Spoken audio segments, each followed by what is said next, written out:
Buenas hermanos, hermanas e hermanes, meu nome é Roberto Simões, do site O Contemporâneo, e eu tô aqui para apresentar o curso que pela primeira vez eu vou transmitir ao vivo pelo Zoom. É um curso chamado Histórias da História do Yoga, a Fundamentos de Perspectivas Yógicas. O que quer dizer isso tudo, essa viagem aqui? Histórias da História é justamente uma brincadeira de contar as diversas histórias que a gente tem sobre as 4 fases históricas do yoga. A fase pré-védica, uma fase antiga do yoga, ou seja, uma fase antes que o Império Védico, a sua religião bramânica, o que nós vamos chamar de hinduísmo hoje, se apropria. Provavelmente yogas muito mais plurais, de caráter bastante mágico, e eu vou explicar por que eu penso yoga antes da chegada do Império Védico na Índia, ou pelo menos a perspectiva védica se apropriando de forma de dominação sobre a narrativa do yoga. Nós temos textos que tratam desse yoga antes de Patanjali, no próprio Vedas, porque não tinha nenhum tipo de escrita, né? Então é o Vedas, o povo védico, que vai chegando no que nós chamamos de hoje de Índia, com uma espécie de colonizador, né? Portanto que coloniza, né, o que nós chamamos hoje de Índia, com a sua forma de viver, os seus deuses, a própria estruturação política, econômica e social em castas. Isso é do Vedas. Então existia um yoga antes dos Vedas, e é o que a gente chama, né, de fase antiga do yoga. A fase 2 é a fase de Patanjali, no qual um sacerdote da religião dominante que advém com o Império Védico e vai escrever o Vedas, o Vedanta, e vai apropriar essa pluralidade de yogas que existiam ali, de diversos povos, e nós vamos citar na história da Índia algumas populações, sociedades que viviam, tipo os índios do litoral brasileiro, antes da chegada dos colonizadores portugueses. Tupis, tupinambás, os carijós em Florianópolis, charruas minuanos no sul do país e Uruguai. Lá em cima nós tínhamos os tupiniquins. Então havia no Mato Grosso hoje os bororos e várias outras etnias, ou eu gosto de falar, em vez de etnia, civilizações, né? Ameríndias. Assim como nós tínhamos os maias no México, que é o império, ou os astecas, os incas, são 3 impérios da América Latina. Aqui, mais para o lado sul da América Latina, nós não tínhamos império, como a população, a sociedade dos Marajós, né? Ou da Amazônia. Nós tínhamos diversas sociedades que pensavam, viviam, tinham seus próprios deuses, todas singulares e únicas. Provavelmente na Índia, antes dos Vedas, haviam vários tipos de organizações sociais e cada uma, ou algumas delas, com as suas denominações de yoga, muito mais mágicas do que sacerdotais, provavelmente. No período 2, que é o período então védico, ou o Yoga de Patanjali, vai ser escrito 196 pequenos sutras ou aforismos, chamado Yoga Sutra, aonde um sacerdote da religião védica, o povo que coloniza então a Índia, o que nós chamamos de Índia, se apropria desses diversos yogas e vai instituir uma sistematização, tanto que esse yoga vai ser considerado como darshana da religião hinduísta. O budismo é uma outra explicação da realidade que não faz Ctrl-C e Ctrl-V do hinduísmo, não baba ovo dos Vedas, nem do Vedanta, portanto, e é expulso, é considerado heterodoxo. Uma terceira fase são 1000 anos depois, mais ou menos, de Patanjali. Patanjali século II, talvez antes de Cristo. O período antigo, talvez 5 mil anos atrás. se perde no tempo isso.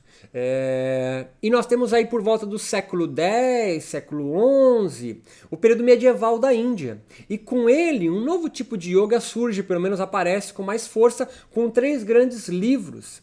Hatha Yoga Pradipika, uma luz sobre o Hatha Yoga, o Granda Samhita, alguns séculos depois, e Shiva Samhita, que vão fundar um tipo de yoga muito mais corporal, muito mais mágico do que o moralista que Patanjali apresenta no Yoga Sutra.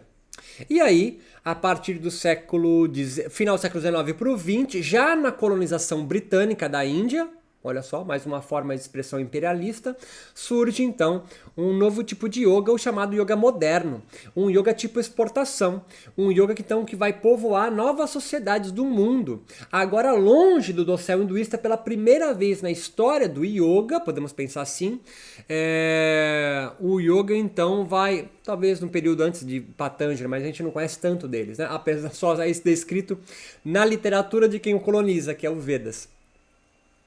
Que é o yoga, então, que vai surgir a partir de Vivekananda. Vivekananda, Yogananda, Shivananda, Krishnamacharya, Iyengar, Joyce, aqui no Brasil, Yoga Terapia com Hermógenes, Swastika, com De Rose, Wake and Love com Prem Baba e diversas outras denominações de yoga vão agora povoar, melhor dizendo, desculpa, colonizar também pode ser, outras sociedades agora seculares e laicas. E pela primeira vez sai de um tipo de organização social imperialista para organizações sociais capitalistas. E por que o subtítulo, então, que é Afundamentos, né? E não Fundamentos? Porque Fundamentos sai do pressuposto que eu sei qual que é a base do yoga. Eu sei quais são as noções universais do yoga, os tipos de denominações e conceitos do yoga que não se mudam, não se alteram. Isso é um delírio, Pela própria, o fio condutor das histórias, da história do yoga, nós vamos perceber que o yoga sempre foi plural, sempre foi atravessado por uma diversidade de influências. Antes de Patanjali, mágico, com Patanjali, muita influência pelo Sankhya, que é uma religião ateísta, e obviamente pela religião do sacerdote que a escreve, que é o Vedas. No período medieval, Tantra, islamismo, os muçulmanos, a alquimia, o sufismo, a medicina ayurveda, o Tantra. E no período moderno, biomedicina, educação física, cristianismo, a ciência de uma forma geral e outras denominações filosóficas, então, também contemporâneas. Assim, afundamento significa uma brincadeira ao contrário de fundamentos, porque nós vamos nos afundar de uma forma rizomática nessa pluralidade de perspectivas do yoga. E perspectiva não é relativismo. Relativismo é A, B, C, D, E, F, G, H, pessoas observando um objeto, uma coisa, o yoga, e cada uma delas tendo uma opinião, achando a dela perfeita e não pode alterar. A perspectiva é o é a mesma pessoa observando aquela coisa, aquele objeto, o yoga, de diversos pontos de vista, sendo afetado por aquela coisa de diversas maneiras. É o que nós vamos tentar fazer nesse curso, Afundamentos das Perspectivas do Yoga, através das histórias, da história do yoga. Assim, convido você a se inscrever, escreve aqui com o seu nome, seu e-mail, para que eu mande para você o link da primeira aula que vai acontecer aí sempre às quintas-feiras de manhã. Eu te mando o link da primeira aula que vai ser gratuita. Se você gostou disso aqui, vem para a primeira aula, é de graça. E aí nós temos as demais 4 aulas aí por um preço módico que você ainda pode parcelar se você quiser.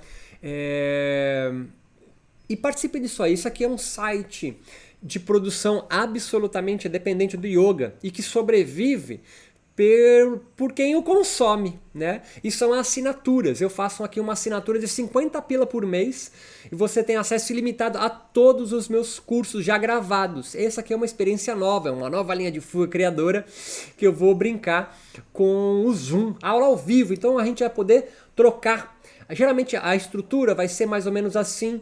Eu vou expor em cada aula mais ou menos 45 minutos sobre a temática. Cada aula vai ser uma fase histórica, né? O antigo de Patanjali, considerado clássico, e nós vamos entender por quê, entre aspas, né? O medieval e o moderno. Uma exposição de mais ou menos uns 45 minutos. Aí eu abro para responder as perguntas de vocês no chat. Enquanto eu estiver expondo essa primeira parte da aula, vocês vão colocando ali vossos apontamentos. Aí eu vou investir mais uns 15 minutos para responder a eles. E aí eu volto para a parte final com mais uns 30 minutos de aula, 45, consolidando com marcos teóricos a minha exposição anterior. E aí abro mais 15 minutos para a gente trocar ideia das perguntas que vocês fizeram no chat. E assim a gente vai fazer durante nossos 4 encontros. E o primeiro, que é uma espécie de aula magna, que vai abrir o curso, a gente vai se encontrar uma semana antes, aí na última quinta-feira de outubro. Então, espero vocês aqui para esse curso, essa experiência. Então, se você gosta do conteúdo que eu passo aqui, em podcast, eu tenho curso de graça, eu tenho também muitas publicações no Instagram, @yocontemporâneo, eu tenho um site, yocontemporâneo.com, com blog, tal podcast, e um canal no YouTube também, que você pode ali assinar e ter as notificações. Curte esse trabalho? Quer que continue? Me ajude a me manter independente, fazendo a sua assinatura e contribuindo aqui com as aulas. Não tem nenhum tipo de fidelização, cartão ou cheque, você para e começa quando você quiser.